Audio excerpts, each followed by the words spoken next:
Berdalih memberikan efek jerah, seorang guru olahraga di salah satu sekolah dasar di Kabupaten Pinrang diduga melecehkan siswanya. Pelaku menghukum korban disaksikan siswa lainnya dengan cara berdiri di depan kelas. Tak hanya berdiri, pelaku juga meminta melepas celana sebelum meraba kemaluan korbannya. Dari 12 orang, 8 diantaranya siswa perempuan dan 4 lainnya siswa laki-laki.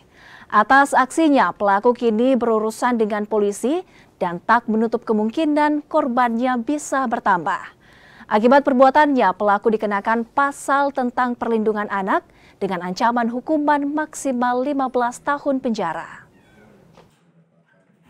Berdasarkan keterangan sementara ini ada 12 korban atau 12 anak yang sudah kami lakukan pemeriksaan.